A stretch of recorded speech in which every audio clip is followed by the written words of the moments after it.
When you go to your topic selection memo draft, it's going to look somewhat like this. Mine looks a little bit different because I'm looking at it through the student view on our UTA site, but essentially yours is going to look more or less like this. And you're going to have assigned peer reviews here, and you're going to have 1 or 2 people. So once you click on that, you're going to come to a page that looks more or less like this. Okay, so you're going to have your peer review on the side here, and actually on this right side, you're going to have a button that says Show Rubric. And when you click that, then you're going to come to this kind of thing here. So this is the rubric that you're going to have to make internal comments on. So for the first part of it, I'm just kind of going to go through these really quickly. This paper is actually the topic selection memo that I submitted a couple semesters ago, and this was a group project when we did it. So we did it about implementing robotics in surgery, and this was just us kind of trying to flesh that out, but what we ended up doing was advising a specific hospital to invest in a Da Vinci robot system to assist in robot-assisted surgeries. So in the first criteria, there's context and background, where you basically tell, in the memo, why is this important? Why is this issue going to be of relevance to the scientific community? Why is this going to impact somebody's life or whatever? So you just kind of look through and see, have they provided a good history on this? Have they established some kind of importance in this development? And I just made this comment. Again, this is my own paper. I'm just showing you as an example. But is that I think you established context well. It's clear that robotics is important, and I can see why you'd want to flesh this out a little bit.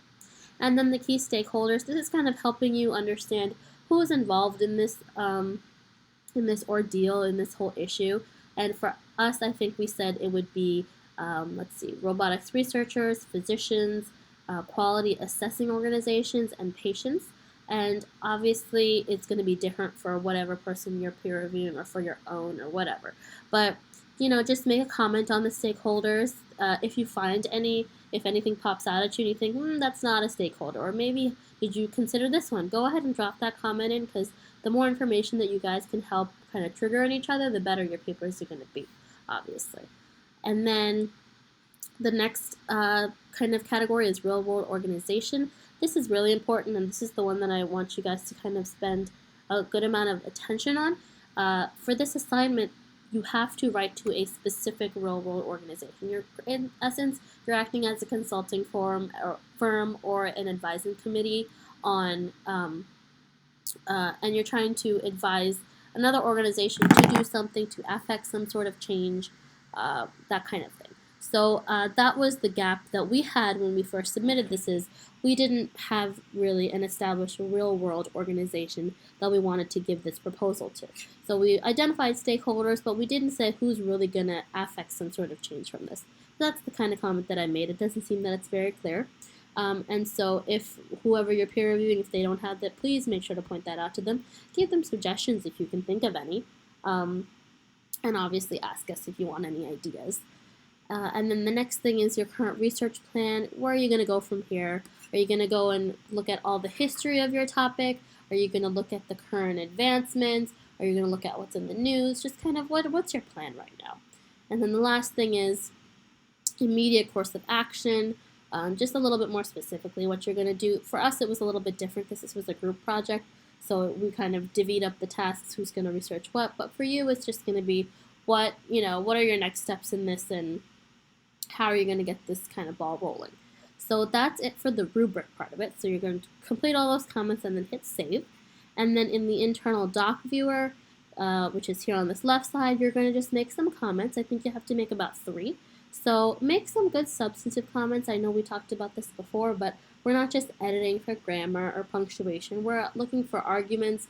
We're looking for reader expectation theory.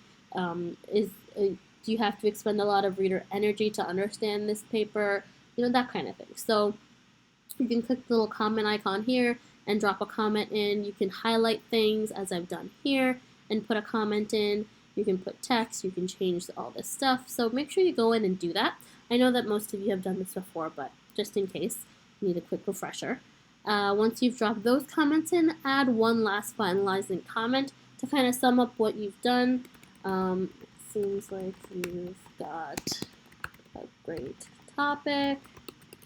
Please make sure you identify the real world organization, blah, blah, blah, add some more topic information, whatever, and then hit submit. And then that'll be like your final summation comments. And then you're essentially done. You've submitted your first peer review for the topic selection memo. So if you have another one, go ahead and do that one too. But basically, this is how you're going to do all your peer reviews for this assignment and for the upcoming assignments.